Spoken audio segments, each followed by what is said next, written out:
Faiza dari Direktorat Jenderal Cipta Karya akan mempresentasikan refleksi diri saya mengenai core values berorientasi pelayanan. Ya, berorientasi pelayanan sendiri adalah salah satu nilai dari core values berakhlak. Core values berakhlak ini adalah akronim dari berorientasi pelayanan, kompeten, harmonis, loyal, adaptif, dan kolaboratif. Core values ini kita butuhkan sebagai panduan berpikir, bertutur, dan berperilaku. Untuk berorientasi pelayanan ini sendiri, contohnya yaitu kita harus bisa memahami dan memenuhi kebutuhan masyarakat, kita harus ramah, sekatan, solutif, dan dapat diandalkan, serta terus melakukan perbaikan keadaan kita. Lalu, core values ini perlu dilaksanakan sesuai fungsi dan tugas ASN berdasarkan Undang-Undang ASN Nomor 5 Tahun 2014. Fungsi dan tugas ASN itu yaitu sebagai pelaksana kebijakan publik, pelayan publik, dan juga perekat dan pemersatu bangsa. Pelaksana eh, pelaksana kebijakan publik ini sendiri berarti ASN harus bisa melaksanakan kebijakan publik yang dibuat oleh pejabat pemindah kepegawaian sesuai dengan ketentuan peraturan perundang-undangan. Sementara ASN sebagai pelayan publik harus bisa memberikan pelayanan publik yang profesional dan berkualitas.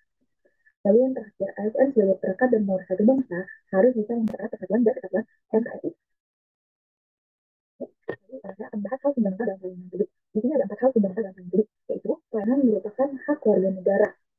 Lalu pelayanan diselenggarakan oleh pajak, pelayanan untuk mencapai hak strategis kemajuan bangsa, serta pelayanan publik ini merupakan perlindungan terhadap warga negara. Jadi kita sebagai ASN harus turut serta membantu dalam pelayanan publik, karena ini juga merupakan diselenggarakan dari pajak yang dibayar oleh warga negara, dan kita juga sebagai ASN harus turut serta membantu untuk mencapai tujuan bersama, yaitu kemajuan bangsa. Nah, lalu di sini masuk ke prinsip-prinsip pelayanan publik. Yang kita bahas pertama yaitu ada partisipatif, transparan, responsif, dan tidak diskriminatif. Maksud dari partisipatif ini yaitu pemerintah perlu melibatkan masyarakat dalam segala hal, termasuk merencanakan, melaksanakan, dan mengevaluasi hasilnya. Lalu transparan. Transparan ini artinya penyelenggara pelayanan publik harus menyediakan akses bagi warga negara untuk mengetahui segala hal yang terkait dengan persyaratan, prosedur, biaya, dan sejenisnya. Masyarakat juga harus diberi akses sebesar-besarnya untuk mempertanyakan dan menyampaikan pengaduan. Lalu selanjutnya responsif, pemerintah wajib mendengar dan memenuhi tuntutan kebutuhan warga negaranya.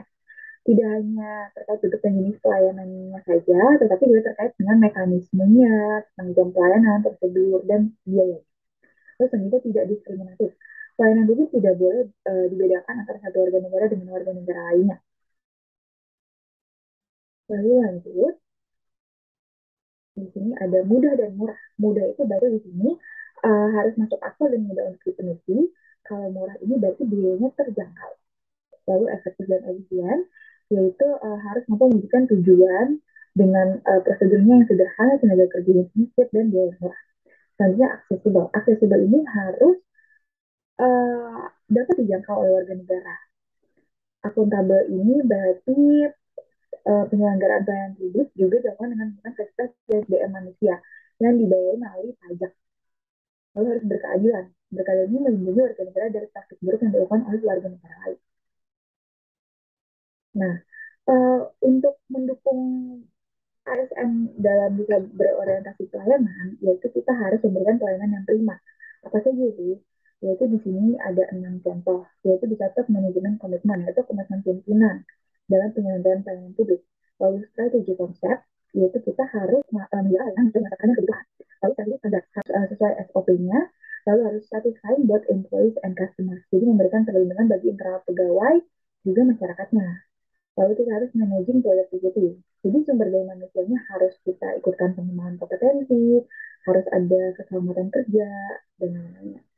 Dan monitoring system. Jadi harus ada monitoring dan evaluasi secara berkala agar kualitas kita menjadi lebih baik ke depan.